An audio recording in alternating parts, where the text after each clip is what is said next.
I would like to simply begin, as Rosie asked me to begin, by saying a few words about the genesis of the book, The Man Who Invented Fiction, why it is that I came up with this crazy idea to call the book The Man Who Invented Fiction. How can you say something like that? One of my favorite and also somewhat snarky reviews of the book actually came, as often is the case, from the Brits. And I can't remember which of the reviews in England, but they pointed out, they said, well, the title, of course, is all hogwash, but we can understand Egginton's impulse, given that the more accurate title would have been The Man Who Was Very, Very Good at Irony, which would have had the same ring to it. And I mean, that gets me into a little bit about why I chose, or what was the thought that I had in making this argument. Did they say that Shakespeare invented fiction? Of course. That was actually James Shapiro. We were in a similar setting in Chicago around April of last year, and of course the moderator at that point couldn't resist what I was calling the Ali G question at the time, right? So Shakespeare or Cervantes, which is better? We told him don't go down that road, don't do that, but we ended up having to talk about that. But the idea was, for many years I've been teaching a book to my undergraduate students in particular, to big undergraduate classes, and I have to say, since 2003, using exclusively in those large classes where they're not reading the original, Edith Grossman's absolutely sublime translation with Echo. Truly, I think the greatest translation, because it brings it to life in a way that had been hard to complete. No, and I would like to, I think we need to talk a little bit later about precisely that process and what it is that makes that translation so magical. But my students, and this is a story I've told from time to time, when I teach the great books at Hopkins course, for example, where we, several professors come together and we each select a text that several texts, but one that's the so-called big book that we want to introduce our students to. Each time that I've taught that, I've varied with my secondary selection, but I've always chosen Don Quixote for that. And time again, the students, when we do this informal, non-scientific survey at the end, what was your favorite read of the semester? And it's not because I was teaching it, I can guarantee you that. They overwhelmingly choose Don Quixote.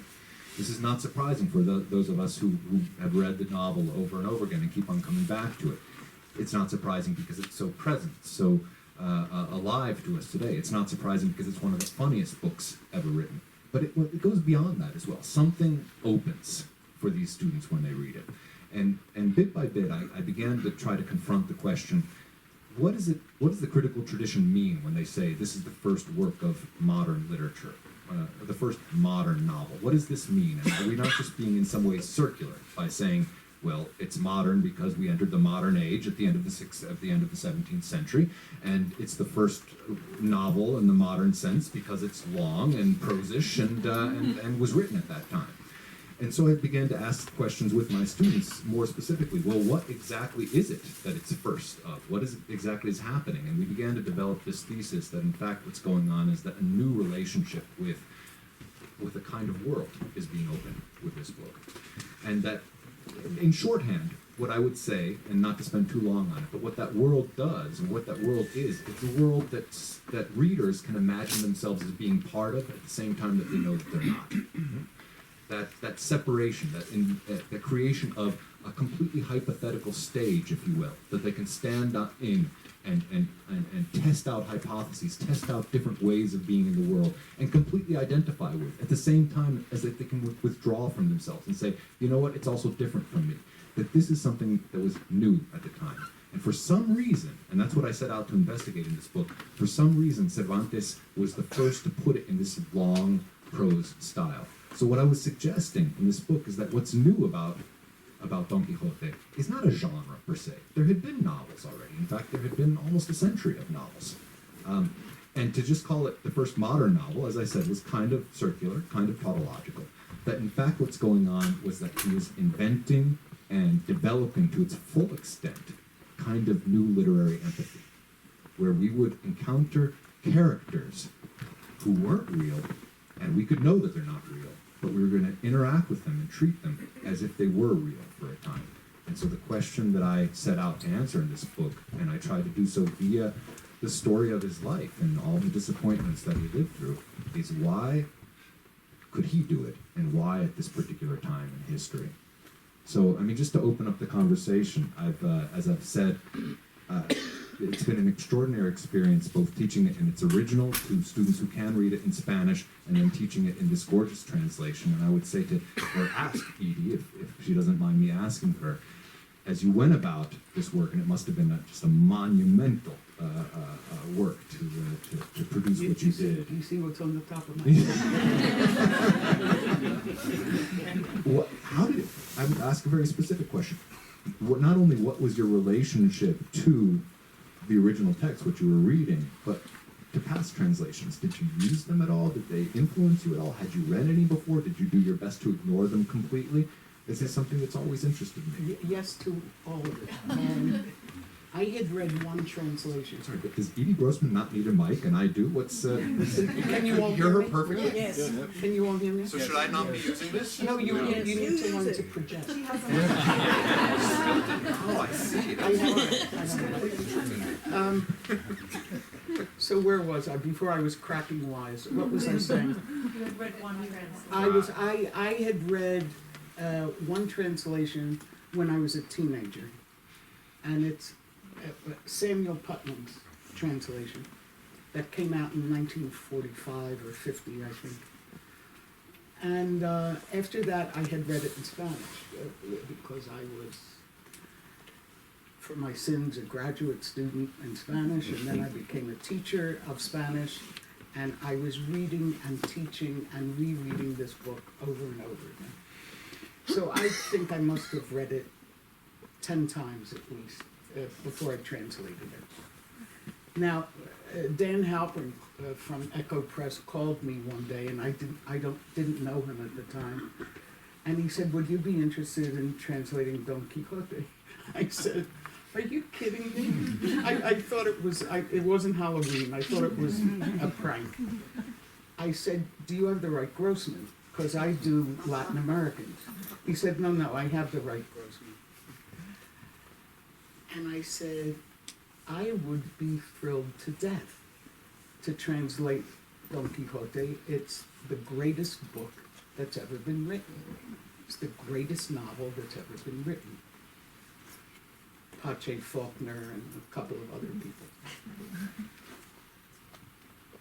So I remember that Christmas, New Year, I sent notes to various people to, it's the way I stayed in touch once a year. And I sent a note to Julián Ríos, the Spanish novelist. I had translated one or two of his books. And I told him that I was going to translate the Quixote. I was very excited, and I was terrified taking this on. I used to have nightmares of Hispanists following me down the street, quarreling with choices that I had made. And he said the smartest thing I've ever heard anybody say about Cervantes. He said, "No tengas miedo." He said, "Don't be afraid. Don't be afraid. Cervantes is the most modern novelist we have. All you have to do is translate him the way you translate everybody else." I said, "Thank you, Julian." So I decided, I'm sorry, I'm going on a little bit. I decided not to look at any other translations. There were a couple in the house because my kids had used them in school. And when they moved out, of course, they left their school books with mom, which is what you do with mothers when you move out of the apartment. So I had a couple of other translations, but I didn't look for this. It took me a year to do part one. And when I had completed that, I thought, well, maybe I can use these other translations as dictionaries, and when I run into a difficult passage, I'll see how other people. By the way, I just have to intervene. A year for part one is already incredible pace. Yes, well, I was working 7 days a week. I'm not belonging to any union. I was working 7 days a week, and I was working about 6 hours a day, which is a lot of time. You had these other translations in the house. So I had the other translations, so I thought, okay, I have part one under my belt, and I can check them out for part two. And every time I checked them out, they never agreed with each other, and I thought, forget about this, I'll just use the dictionary and whatever I remember from the classes I took in the Quixote. What else did you ask me? That was it. That was it? Yeah, the relationship to those translations. Actually, can I say, just to give some perspective on the length of time that it might take to translate Quixote, the first Quixote translator supposedly translated the second part in 40 days. The quality was reportedly, not all it could be. But then Putnam, who Edie was saying that she was her first experience of Quixote in translation, took 16 years to translate. But his is a very scholarly translation. He read all the commentary, he read all the other translations. His front matter is huge. So I didn't want to read any other translation. I didn't want to get anybody else's voice in my head. And I thought, I'll just have to depend on my ear and what I remember from graduate school and just dive in and see what happens. That's it. Yeah. It worked. Just to add to the notion of translation in the 17th century, another is I have never read the original translation of the Quixote, but I worked not long ago with the original, with the contemporary translation of Francisco de Quevedo's Dream that was translated. I work with Francisco de Quevedo's translation of the Dreams that was contemporary to Francisco de Quevedo to English. And it was a very loose idea of translation, really. It's some sort of interpretation. There is, Francisco de Quevedo has this beautiful dream that is the dream about the end of the world, in which he wakes up for a nap and he sees all the Spaniards of his time in a big line getting into hell. So he follows the line and describes the whole. It was one of these secret books of Quevedo, of course. It was never published in his life. And he follows the line and goes describing the whole Spanish society and goes down through hell to see what kind of punishment the people is getting. And of course, in the version of Quevedo, in the original version, in the very center of hell is Judas. And in the British translation, in the very center of hell is the Pope. That gives you an idea of how approximative and ideological was translation in the 17th century. And remember that Quixote is supposed to be a translation. That's right. That's right. The entire That's novel absolutely right. is supposed to be a translation from Arabic. And Cervantes, who was very tolerant for a man living in the 16th century, cannot avoid getting in the dig. And he says, and you know what liars those people are. It's one of the most stunning moments in the novel. At which point we have to understand, of course, that he's undermining the very story that he's telling at the same point. Every word of this is true, he says, and I've found it in a marketplace translated by an Arab, and you know what liars they are. All in one, basically in one circular sentence. But something that Edie said before that I think is extremely important. You said this is the greatest book ever, and and this is obviously I feel exactly the same way, and I don't want to put words in my fellow panelists' mouths, but this is one way or the other an extremely important book, and I would love to hear what a contemporary novelist feels about the influence of this book, and also what a translator of such an important novelist like Bolaño feels about this book. The best novel ever written, for sure. I don't know if the best book. It's kind of difficult. In that list, you have to put Virgil, you have to put Homer, you have to put Shakespeare. It's complicated to say that this book is a specific perfect book ever written. But of course, the Quixote, you were making this meditation, why we do define this novel as modern? The academics call now early modern, to that period. And in the first place, modern is a word that was invented in the 19th century. It's a French word. It's difficult to say it there. Say so.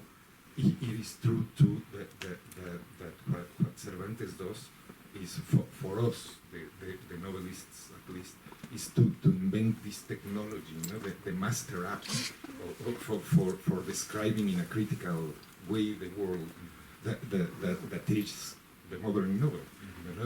That could be a form that is flexible enough to admit all the forms and to permit, I have said this so many times that it surely will be boring, but since Cervantes, every novel is the first novel of its kind, when the novel is good, of course. Every novel is the first novel of its kind and the last one. El Quixote is really the first novel and really the last one.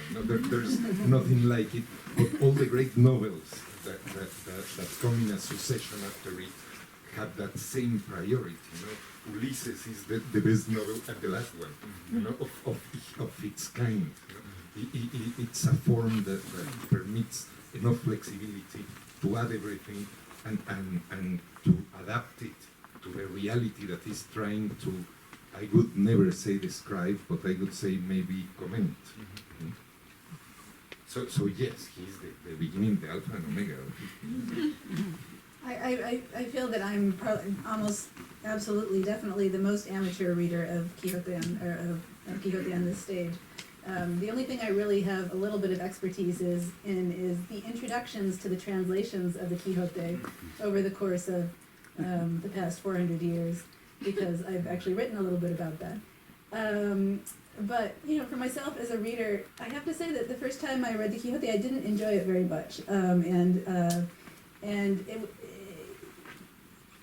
it was interesting for me reading some of the introductions to the translations, especially beginning in the 19th century. Translators worried. They were worried. They kept saying that readers were bored with the Quixote, and they felt that translation had to step in and solve this problem and renew the Quixote for new generations of readers. I shouldn't say that I didn't enjoy it entirely, because what I really loved was the sense of Cervantes looking out at the reader through the text, this sort of sense of him speaking in the language of the future from the past, which I had gotten in the past mostly from works of nonfiction, like Herodotus comes to mind, or Alexander Herzen, who wrote about the Revolution of 1848. And I think it is that sort of metafictional remove in the novel, especially in the second part, when Quixote is talking about the novel itself, and when the other characters are talking about the novel itself. It gives you the room as the reader to feel that you actually see Cervantes, you see his hands and you see his eye, and so that was very satisfying to me. The parts I didn't enjoy as much were the adventures, and I found them at once outrageous and monotonous, which is sort of the point. And I remember underlining and writing in the margin, what is it with the evil enchanters? I don't enjoy the evil enchanters. And actually, after reading Bill's book, I feel that I really understand the evil enchanters more, because I think that they're the whole point. Yeah, that's the whole point. Now, I didn't get that at all, and I feel that some of Cervantes' irony really went over my head, and I really appreciate the book for it. No, I love this comment that you make, that you're sort of not liking the adventures, and as you say, in a sense, I think that is the whole point, right? This is a massive 1,000-page over a decade anyway, book, 2 parts, written in 1605 or published in 1605 and 1615, in which, in the end, very little happens, because it's not a book about what's happening; it's a book about how people perceive and misperceive what's happening, and they argue about what's happening.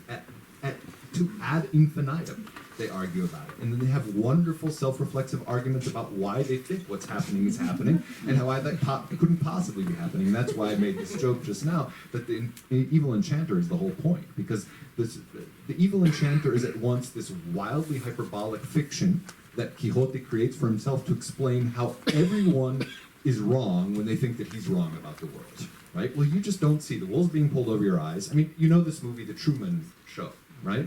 He is the first example of what is now being called Truman Show syndrome. Truman Show syndrome, which is now a recognized, or at least some have tried to make it a recognized psychiatric entity, is the paranoid delusion that none of the people around you are real, everyone's playing a role for you, that your entire reality is somehow staged for you. Well, of course, this was invented by Cervantes for this character, and the evil enchanter, the evil encantador maligno, was the character, the trump card that he pulled out to prove it. You said that intentionally, right? I do have a little op-ed about that, yeah. So, and that's it, that is exactly what, that's why I say, of course, he's, at a certain moment, you don't know what's going on with this evil enchanter, why does he keep on popping up, and to another extent, it is, of course, the entire point of the show, because fiction, the way that Cervantes is developing it at the time, is precisely about why we keep on buying into this reality. That, if you will, the church is telling us, the state is telling us, the honor society, when none of it's true. And yet everyone seems to believe it. And that's in many ways what the inspiration for Cervantes was when he was creating this world. A world in which ultimately we have to judge ourselves, whether what we're living in is reality or fiction. I think there's another element to that as well. And some of it may come out of Cervantes' own immensely frustrated life. I think you need evil enchanters to explain what is happening to you, because the world keeps falling down around Quixote, who is surely the most lovable fictional character I've ever encountered. I mean, he and Sancho together are just delicious. And nothing good happens to them. And nothing good happens. Quixote, who wants to do nothing but save the innocent and rescue the helpless and do good in the world, is frustrated at every turn. Sancho is allegedly simple-minded, but he's not really very simple-minded. And he goes along with Quixote, and they never achieve what they want. It's a nightmare. In many ways, it's a nightmare of a book, as if they were constantly trying to get to the top of the hill, and when they're almost at the top, they roll back down again, and they have to start all over again. What I found very interesting about myself and the Quixote was that when I first read it, the first few times I read it, I thought it was the saddest book I had ever read. And it used to bring me to tears. What happened to Quixote was just devastating. And then I thought, when I did the translation, and found myself laughing out loud at the computer while I was working on it, I thought, oh wow, this is what they mean about getting a tough skin. Because what used to move me to tears, I found riotously funny the last time around. And I think that's genius on Cervantes' part, because if both things are true, one doesn't cancel out the other. That's right. There is, I would say, trying to connect a few dots that I would begin saying that fun is overrated. The what funny is Fun is overrated. No, fun is maybe the most overrated aspect in American culture. No? I don't know why things must be fun. I really don't find it fun at all. I like Tarkovsky's movies, and maybe I would. They're not funny. Maybe, but I did enjoy them when I was 20. Maybe now if I had to see nostalgia or see the point of a gun in my head, I would pick the gun. But in that moment, I did enjoy the tremendous seriousness and think, because yes, El Quixote is not always funny. No? It's riotous. I use a lot of words that don't exist in English, so but maybe they go through. It's one laughs like crazy when he's reading it, or when you're reading it, but at the same time, I do agree with you that is a tremendously melancholic book. No? I remember the first time I read it, as it moved through the second part, when things begin to happen, no? Because it's in the first part. The first part is tremendously provincial. I have the impression that there are three very clear units in the Quixote. No? There's the first story of it that is this guy becoming crazy and going to attack the windmills and everything. They're like very famous, I don't know, it's 12 chapters, the early chapters that works like a small unit. You know? 8 chapters. The theory is that the first 8 chapters were going to be a novella. And it was chapter 9 that he decided he had something he could not let go of, and he continued to write. That is very clear in the form of the book. No? Then there is this very long second part of the first part, in which all they'll get is just they just get crushed in the same place again and again and again and again, until you begin to say, this is not funny anymore, even if you have an eschatologic sense of humor, as I do. I know it's Catalonian, so I think that poo-poo jokes are incredibly good, and I see like French comedies of people hitting people, and I think they are funny. Anyway, it becomes boring and tiring, but that prepares you for the true trip of the Quixote, that will not really go out to the world, but until the second part, that is a trip to melancholy and nostalgia, and the discovery of this tremendous frustration of not achieving things. But it's my impression that they somehow at the end do.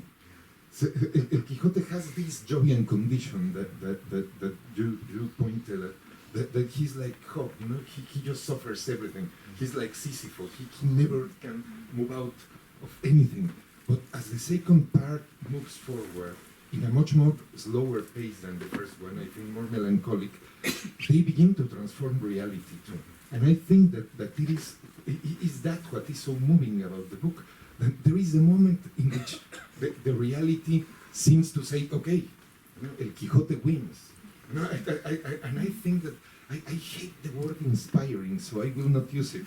But maybe that would be the adjective here. What is impressive or what impressed me the first time that I read it, not as a professional and as a professor and a novelist, but as a free-willed young reader living in Spain and trying to understand that very weird country in which I was living. No, the first time I read it, what impressed me was that. No? That the reality slowly begins to be modified by the literary experience of this character that sees everything through the books, that maybe is what we, the nerds, do. You know, see the whole world through the thing we are reading this weekend. Yeah, I would just add to that. I mean, there's a very specific moment that this and it builds up, as you say, throughout the second half of the novel, if you will, the second book, which is that at that very moment when reality finally, as you say, seems to give up and say, okay, you win. Of course, he gives up as well. And he goes back, and he renounces his illusions, and he says, I'm no longer Don Quixote de la Mancha, no longer a great knight, I am simply Quijano Bueno. And then, at that moment, all those forces around him who've been trying to drive into him the insanity of what he's doing, who've been his anchor, if you will, in reality, what are they doing? They start making exactly the opposite argument, right? And Sancho and Sanson Carrasco, his friends around him, they see that he's beginning to die, and they become overwhelmed with sorrow at the fact that not specifically and only that he's dying, but that he's giving up on that world. And they say, come back. They say, just at this moment you want to leave us? This is madness. We're just about to go and live as shepherds and sing and have princesses for the rest of our lives. And now you're going to give it up? But just know, it just struck me this very minute that Cervantes never lets you take anything away that's certain. He is so ironic. He is so much an ironist. So that Quixote abandons all of his friends and he abandons the life, but he gets his religion back. He has a deathbed conversion back to the church. And that is what saves him or dooms him to sanity. But that's right, and at that moment, he also, in calling for the priest, he also takes up the, makes an explicit desire, makes his desire explicit to have his last will and testament taken. And that last will and testament is a fascinating moment because it in fact blends the last will and testament of Don Quixote himself with Cervantes in a way, because there's this line that he says, listen, I'm now dying, and he's saying this for very specific reasons, because of course there's been a plagiary, right, in recent years that he's now rushed to press to react to. I'm the only Quixote, and when I die, there aren't going to be any more Quixotes after me. And just in case no one's getting the message, there's a little poem that ends with, which is that I was the sword, or I was the pen, and you remember the and exact it's hung wording? up. And it's hung up. And as if to say, no one else can ever repeat this. I'm the only one who wrote this. But of course, the person, if you will, writing this, the words are the Arab translator, Cide Hamete Benengeli. So, what are you going to say? Is this Cervantes telling us this? Because he's never claimed to be speaking in his own voice. So this is just the second what you were just saying about you never know when to take him seriously. Yeah, well, you always have to take him seriously. Always, always. He just never lets you hold on to anything whole, because it's always attacked by its opposite, or not attacked, it's too strong a word, undermined by its opposite. So,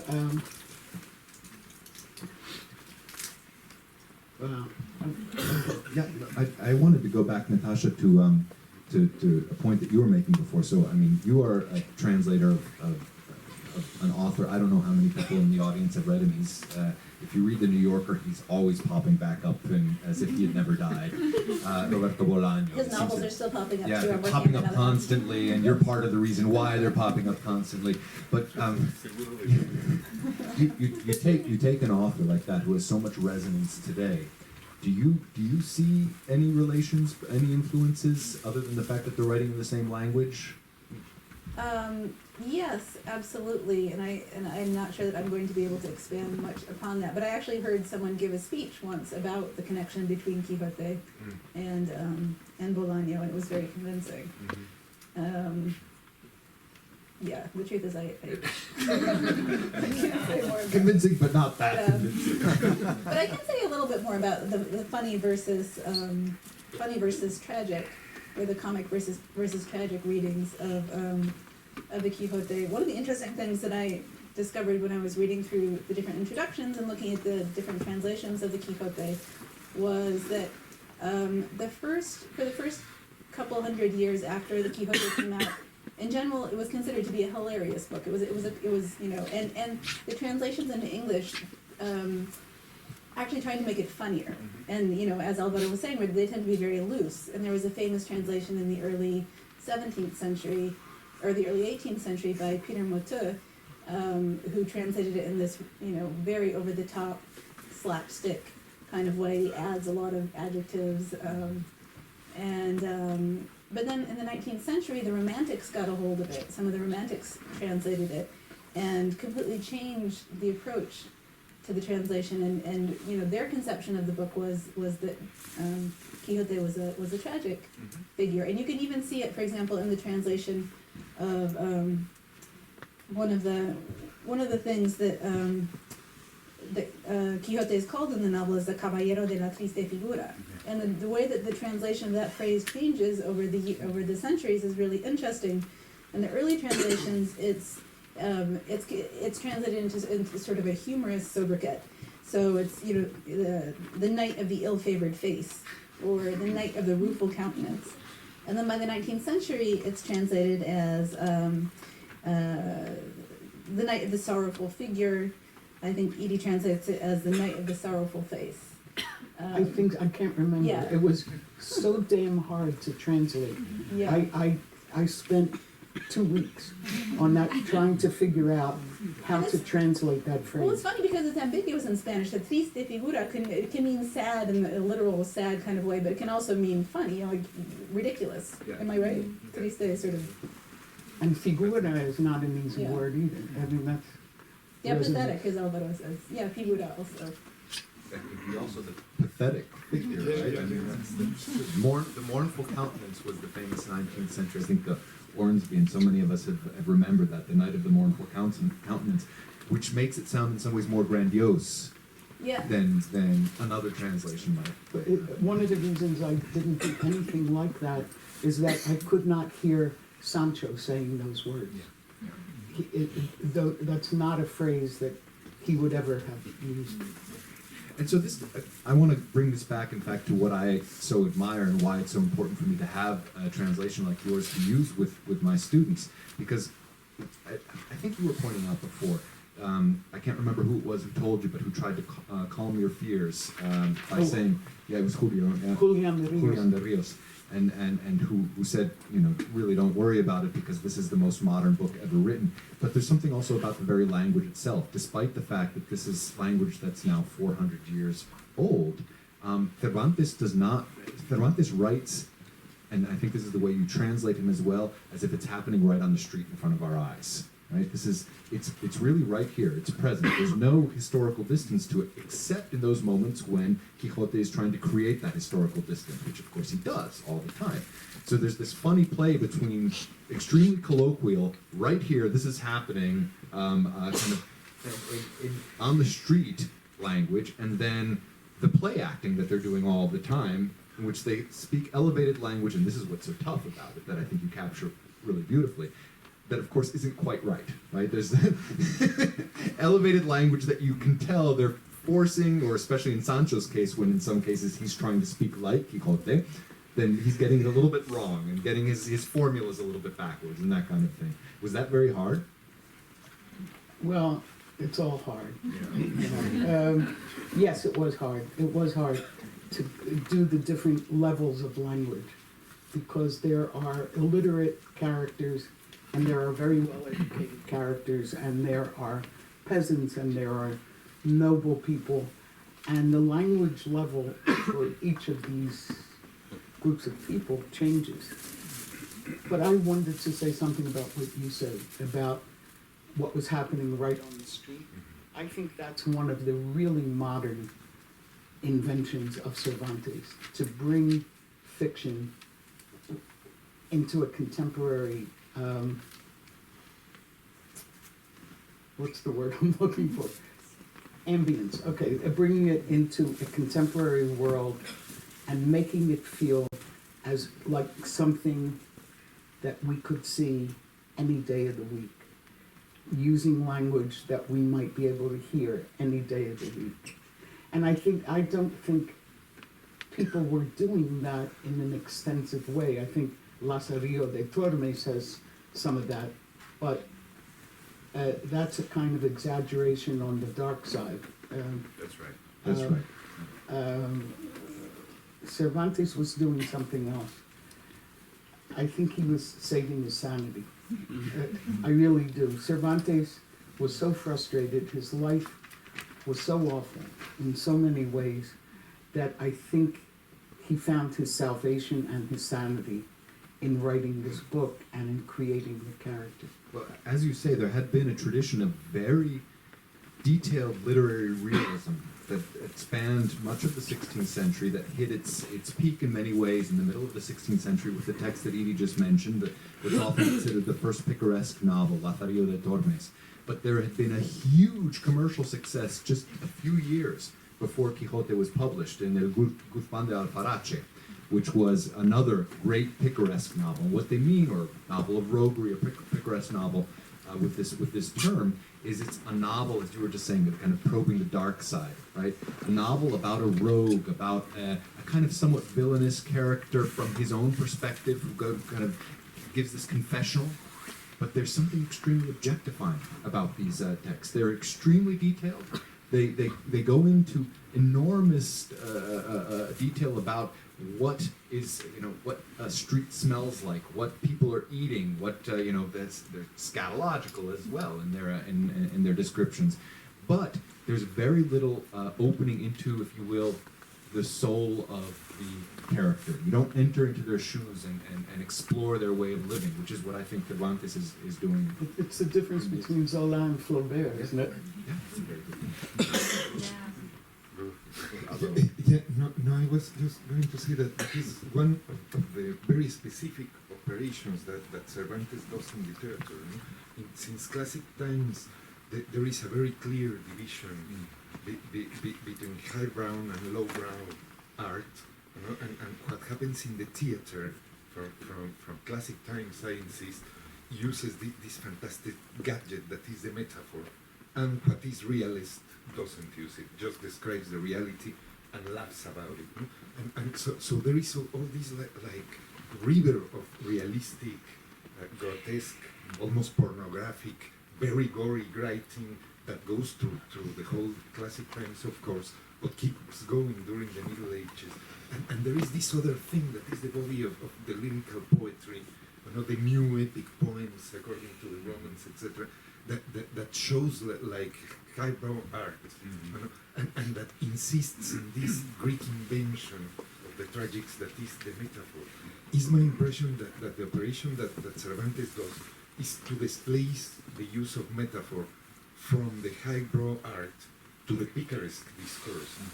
So El Quijote means two things at the same time. It is a super funny book about poo-poo, but it's a book too about the human soul. As you said, it's a tremendously critical piece about the way in which the Spanish Empire is administered. It's a brutal criticism of the way in which Catholicism is cutting the basic liberties of the citizens of Spain in its time.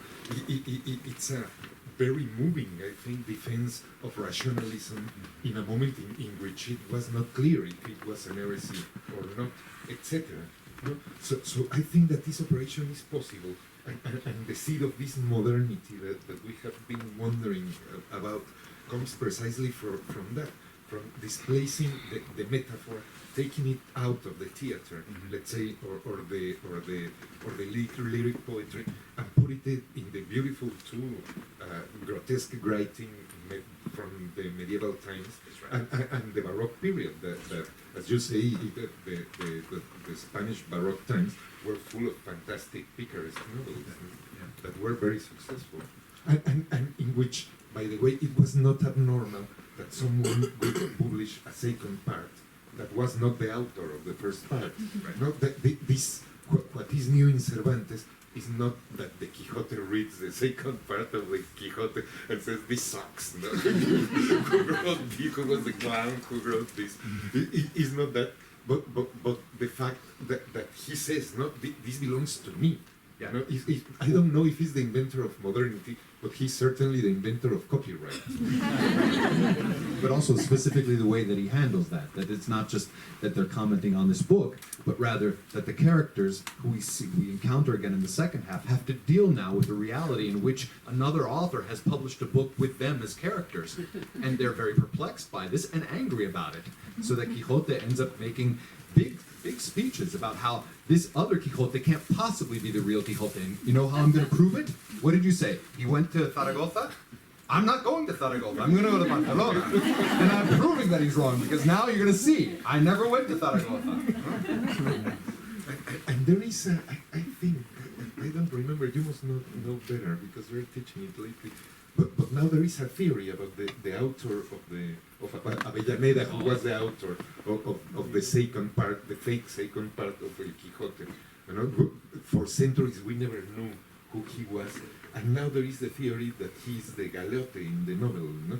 But I don't know. But it's one. No, just very briefly. It's one of many theories. It's very specific. But that is, of course, as you can imagine, with a book of this importance and an author of this importance, you have cottage industries within cottage industries, and one of those cottage industries is the identity of this plagiarist who published the book 2 years before the second half. there have been multiple. I think there's at least been a half a dozen distinct theories about who it's likely to be or who it must have been, and then all the evidence that's, but it's all highly speculative in the end. Highly speculative. And just to add, by the way, that El Quijote de Avellaneda is not that bad. Oh, no. You know, it's not, I don't know if you agree. It's a good picture novel. It doesn't have the That's right. like the moral density of Cervantes, of course.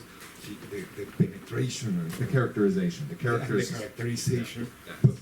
But it would be competitive in the American market today. It's fun. It's not that rich. I never read of a. Hold on to it. You know, it was sort of get thee behind me, Satan. I don't want. No quiero verlo. The enemy. One point I wanted to follow up a little on what you were saying before is to, I mean, there's several points then in my book where I try to illustrate precisely that distinction between a caricature and a character, excuse me, by precisely looking at examples from the picaresque or from other forms of literature that had just preceded Cervantes by a couple of years, in which we had that kind of comedy or that kind of social critique, like we were just saying, literature of roguery, the picaresque, or even going back as far as a humanist like the French doctor François Rabelais, who took great joy in writing extremely obscene descriptions of as I would say, kind of with the zeal of a doctor who loves to embarrass everyone around him with great anatomical specificity. What kind Cervantes, of doctors do you know? I imagine. Oh, well, It's a good literary critic. I'm imagining when a doctor is writing this kind of literature. No, Rabelais was a doctor, and he was writing this extraordinary fiction at the time, and extremely funny and crazy and surreal. But what I would try to do is then take a scene from Rabelais in which you have that kind of zany atmosphere and obscenity going on, and contrast it with what Cervantes would do with a similar kind of situation. So as you were saying, you know, obviously all the writers at the time liked to get a lot of mileage out of a good poop joke if they could. And there's a classic scene in which, in the dead of night, Cervantes and Sancho are in the dark near their horses, listening to this extremely scary sound of slapping that's coming from the distance. And Sancho is absolutely terrified, and he doesn't want to go any further. And Quixote, of course, immediately saying, "This is a mission sent to us by God. We must go." And so, Sancho is tying his horse's legs together in the back so that he won't go. And they're kind of stuck there talking to each other all night. Like I said before, a novel in which very little happens, and there's a lot of talk about it. And Sancho, Cervantes writes, at this moment, feels the need, this is, I'm sure I'm channeling your translation, feels the need to do what no one else can do for him. and he first tries to do it in a very surreptitious way, but sound ends up escaping. Quixote asks him, "What's that?" And they get into a conversation about that. Surely it's some new adventure, because wherever you go, good sire, no adventure ceases to follow. Then he tries again and he's more successful, but at that point, Cervantes says, the smell gives him away. And Quixote says, "Sancho, I have the feeling that you're very, very scared." The point being that whereas Rabelais is going into exquisite and really nasty detail in his scatological humor, what Cervantes is getting to is not so much what's going on in the scene, as in what each of the characters is showing each other and not showing each other, what they're trying to hide from each other. In other words, what's on the inside, if you will. And he's constantly drawing that line, that demarcation that is the mask that we wear. What are you showing to the outside? What are you showing to the inside? And by doing so, he's inviting us readers into that world, teaching us how to step in other people's shoes. And it just kind of to make this into a slightly bigger conversation, if you will, about fiction per se. I mean, I woke up the other morning to, I'm sure, an article that many of you did as well, which was to, the front page of the Times had this lovely interview with the Times head book review writer and Obama about the books that are important to him. And more than specifically talking about the books, Obama also talked about why reading fiction was so important. And I remembered that he had struck this theme before in a really beautiful interview with the novelist Marilyn Robinson, in which he expressed a concern, and it's a very broad concern. Are we in some ways endangering ourselves as a people when we move away from the practice of reading fiction? And because Obama's, what he's trying to get to in this interview and in this previous one, at least his claim for himself, is that fiction has taught him to be a more empathetic person. That reading fiction activates something in his brain that allows him to step, as this is his own words, step into other people's shoes. And this was what for me was, in a way, the most important thing that I learned from reading Cervantes.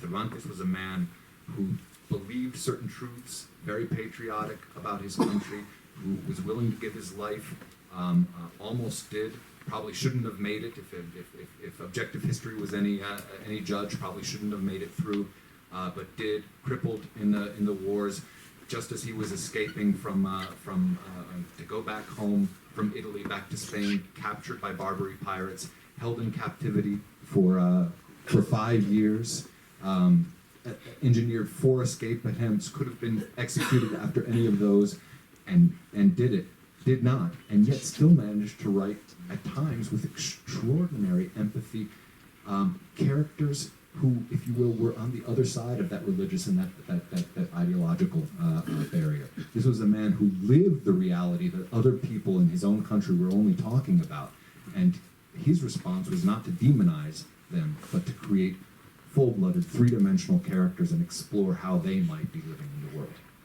I think Cervantes must have been the most lovable man who ever lived. And I've often thought that if I had my druthers, I would love to sit with him and have a drink or 5 and talk about stuff and just listen to him.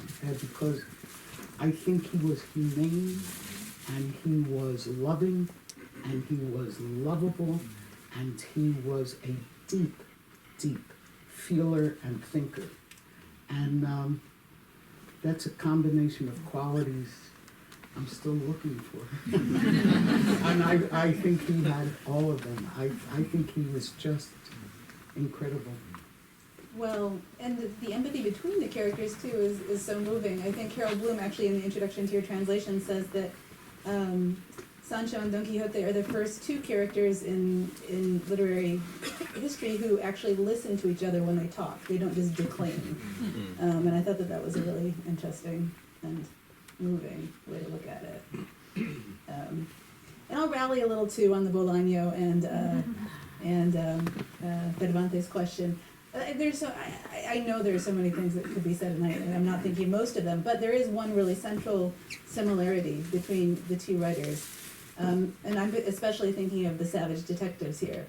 And that is the passionate devotion of the characters to a ludicrous pursuit, which in Quixote's case is being a knight, and in the case of Bolaño's characters is writing poetry. And Bolaño's characters feel that nothing in the world matters more than writing poetry, writing good poetry, and it's the most noble pursuit. But at the same time, they're very aware of how ludicrous it is and how pathetic it is, and they're such failures as poets. So there's a little bit at least. No, actually, that's really a great parallel. In fact, I hadn't thought about that. That's exactly right.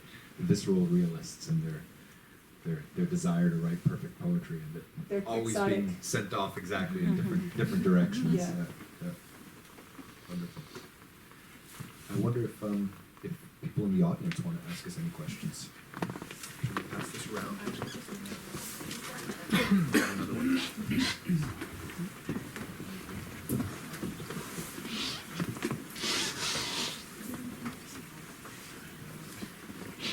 Hi, thanks everybody. My question, I guess, is the first time, I don't know, I'd heard a lot before I read Don Quixote about it being kind of the first novel and starting the modern novel, but when I read it the first time, I was so blown away by how, to use a maybe annoying term, how postmodern it is, but by that I guess I mean not just how many things in the 18th and 19th century novelists would use from it, but how many things seem to just in the last 70 years, maybe 80 years, since like how many, I don't know, fake translators and a tome that is found that someone's expounding on, and novels within novels and stories upon stories, and all these layers so many people have picked up on since, I don't know, Borges, Sebald, Levy, Garcia Marquez, countless. Why, do any of you have thoughts on why now, or why the 20th century since then? Like what, do you have thoughts on what happened, or why this book suddenly, so much interest in that side of Cervantes? And maybe you disagree about it not having been picked up, those elements of it. No, I think people who, I mean, in my experience, I haven't been a scholar for a lot of years, but people always acknowledge the creation of Cervantes and what he had made, and how important it was for every piece of fiction, prose fiction that followed, because he had characters who changed. You know, Sancho is not the man he was at the end of the book that he is at the beginning, and neither is Quixote. And that, I think, is a first.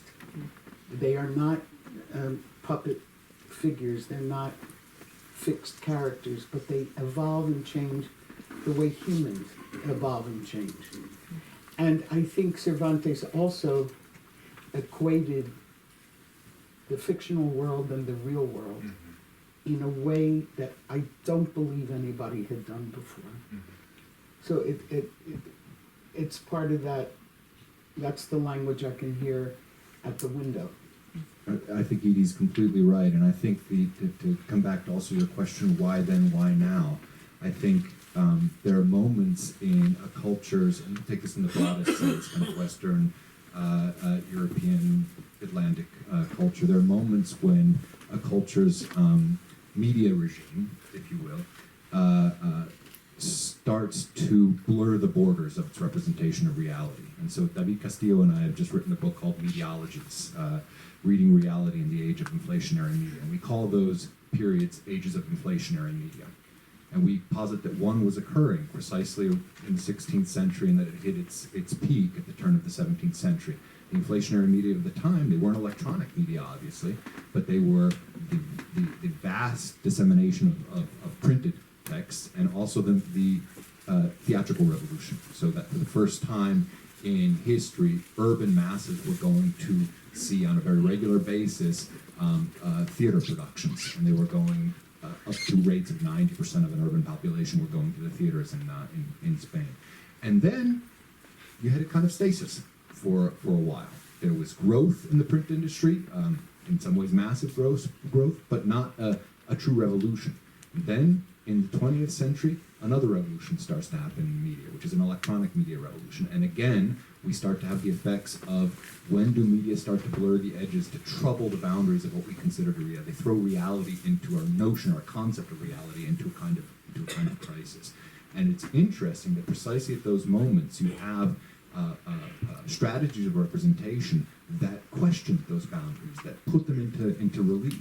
So you can think about theatrical texts and people writing about the theater in this period, that very period of time, who were asking very seriously questions like, well, should we be allowing representations of this or that place in real time if the action is taking 12 hours or longer? Don't we have to account for the fact that people need to get up and go to the bathroom, right? So there's these questions of the relationship between the represented time and the representing time, because people they're trying to puzzle through this question, right, of the relationship between what's on a screen or on a stage and what's actually happening out there. And in the 20th century, we have classic cases of the perhaps apocryphal to a certain extent, but the scared crowds of the Gare de Lyon, or we have the not so apocryphal War of the Worlds, where again electronic media is being used to threaten the boundaries of reality. And with each kind of an innovation in new media, you have people who master those new media and find either ways to do it critically or not so critically. I don't think we have any idea yet what to say about fiction. I don't think we understand how it is written, how it is created, and what impact it has on us. I think we are novices, and I mean, serious fiction has been around at least 400 years, if we take Cervantes as the creator of modern fiction, and we still don't know what to say about it. Because we are, and one of the characters in Quixote talks about this, we are committed to reading what we know is not true. We know it's a lie. Fiction is a lie. The word fiction and the word lie are, if not exact synonyms, pretty close. And yet, it's something we relish, it's something we love, it's something we need in our lives, and we don't know how to talk about it. At least, I say we. I don't know how to talk about it. I will rally with you about the mystery of fiction.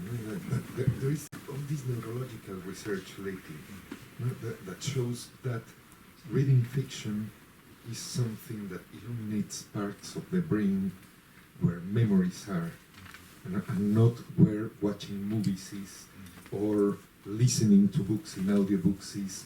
So there is something neurological in the act of reading fiction, not reading the newspaper, but reading fiction, that makes whatever you read to become some sort of memory that you adopt. This could perfectly connect with I will return to your question in 1 hour and a half. There is this mystery that could be attacked through neurology, you know, about why fiction being so ridiculous is so important for us, including President Obama, that I respect so much. Why it works like that? And there is this Piglia, he died last week, you know, Ricardo Piglia's theory, that draws from that neurological interpretation of the act of reading, and he says that fiction produces a communal memory. You know, it's a general memory that we can all share and makes us belong to imaginary communities to which we can belong. And I would connect this with something super important that you were saying, and that we didn't devote enough time. That is this mysterious, again, faculty of El Quixote of be read by each generation as if it was their own book. Yeah. You know, it's something that happens with all great novels and all great poems and everything, but in El Quixote is particularly powerful. No? Each generation reads the book as if it was written to it, and each reading is completely different. If you told the people of the 17th century what we think about El Quixote, that is, it's a book about freedom, they would just be laughing. For them, it was a book to be read under a tree that was incredibly funny, that was like a Jim Carrey comedy. Los Tres Chiflados, I don't know the name of that in English. And each generation is been adding a cape, reading the book, and that cape stays. Even when, just to contradict, because I just love to contradict things, I was thinking about Lawrence Stern, who is a great reader of El Quixote, and who writes a fantastic postmodern novel in times that are closer to Cervantes than to us too. So those faculties of the Quixote that now we exalt as postmodern writers, whatever that means. We're still defining modernity, no? but anyway, those characteristics were there. No? There is the illuminated reading of El Quixote too. You know, El Quixote is very important in the French Revolution as a novel that is read by the Marquis of Sade. I don't know the English pronunciation of El Divino Marqués by any means, but anyway, you know who he is. You know, he makes this reading of the Quixote and adapts it to his libertine ideas about the French Revolution and Illumination, and there is the romantic reading of El Quixote, and then after the Spanish Civil War, there are all these new readings that I think that are the ones we subscribe more or less now, that are very political. So every century seems to read a different book, but at the same time, we still read the layers that the other ones read. No? That's miraculous and absolutely mysterious and maybe impossible to reproduce, because at least myself have, of course, I don't have a theory about how, not how he did it. If I knew, I would be a millionaire because I would reproduce it in a novel. but I don't have idea of how he did it, and I have never read a convincing theory of why it is such a flexible substance, the one that is contained inside that magnificent fluid that is El Quijote.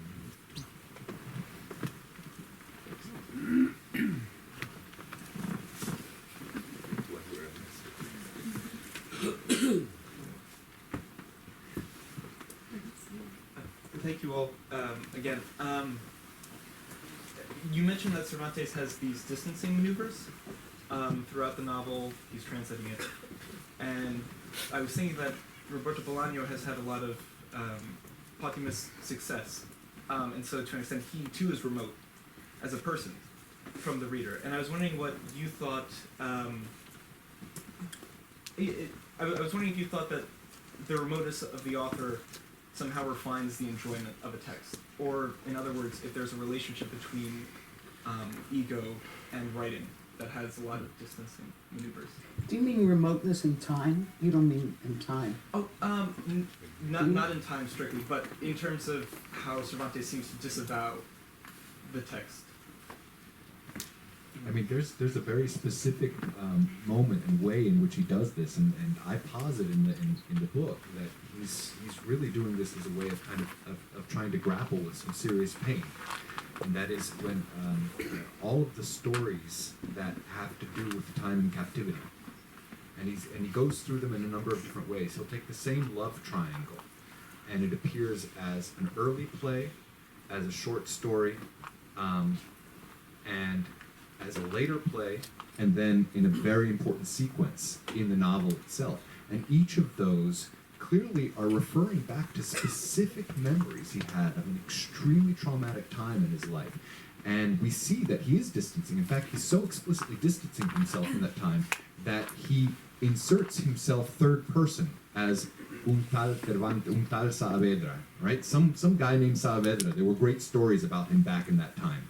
He has the captive saying the captive's tale, referring back to that time. So he incorporates himself in at the same time as he refuses to admit and tell the story from a first person.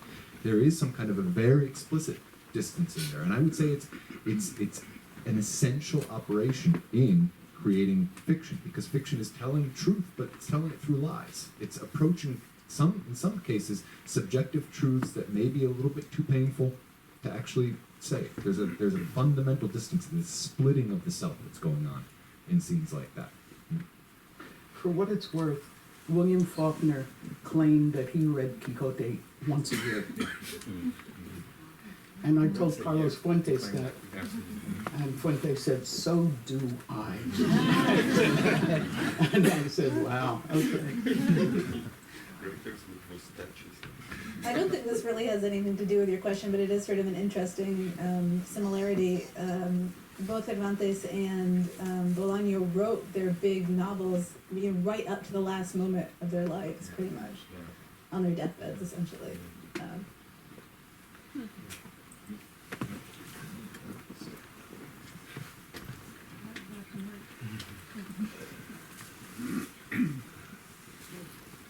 Thank you so much for this very interesting night. I really have a special feeling for Don Quixote. I have read it before, and actually I watched it as well as a ballet performance in my country.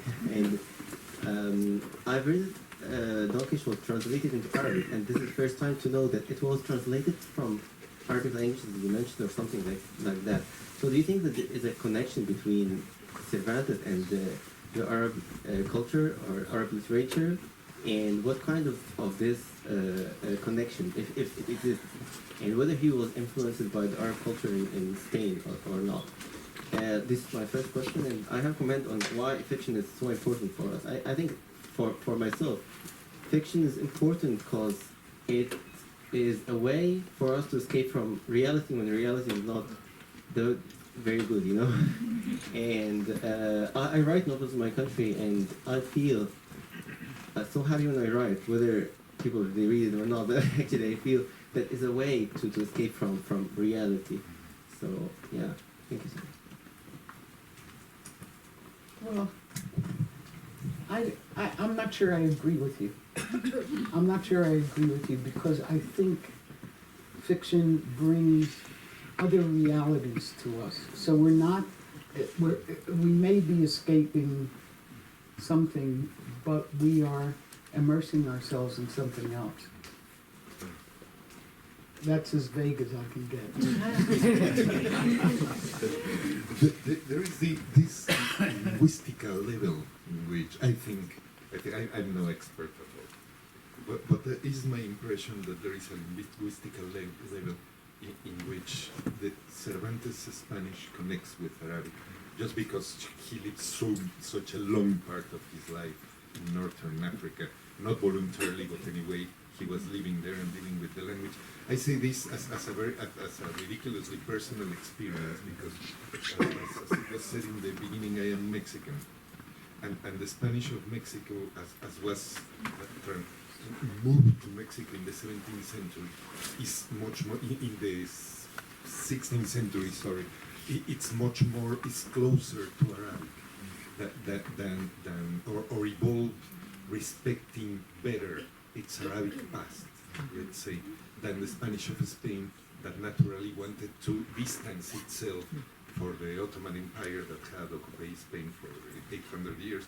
Ortega y Gasset used to say that an occupation that endures 800 years is many things, but not an occupation. So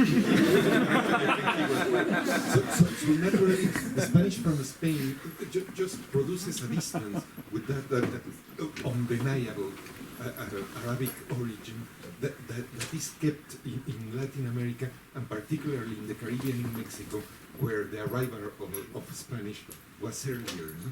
So there is all this context to say a thing that I found very funny. That is after saying that fun is. But anyway, when I read for the first time El Quijote as a Mexican kid, as a Mexican reader, it was incredibly fun for me. That many of the words that Cervantes used have a translation to contemporary Spanish of Spain in the edition in Spanish, and those are words that we use all the time in Mexico.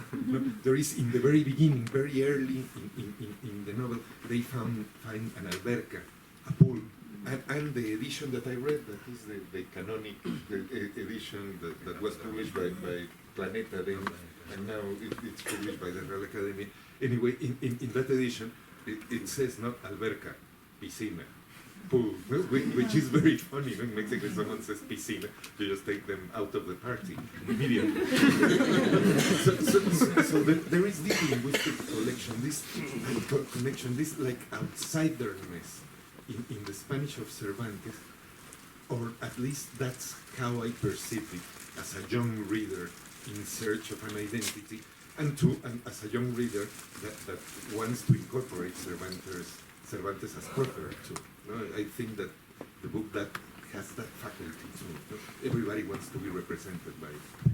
But I'm also curious that you said you read the book in Arabic, but that you only discovered this evening that ostensibly the book was written in Arabic and translated into Spanish. So I'm curious, was it elided in the Arabic edition? Because this is an important fact in the book that we find out early on.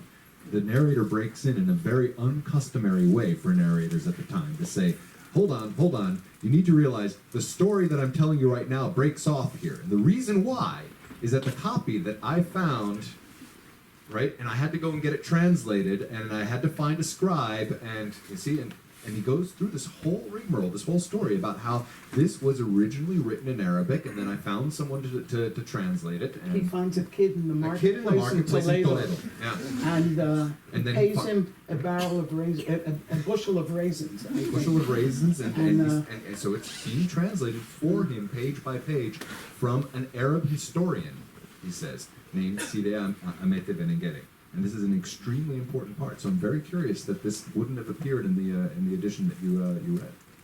Yeah, actually, when I read it before, I didn't notice that there is this mention in the book. Like I was just reading in the novel, and they didn't give any attention to this special part. Maybe it was elegantly taken out. I think we'll wrap it up there. Can you please join me in giving a very big round of applause?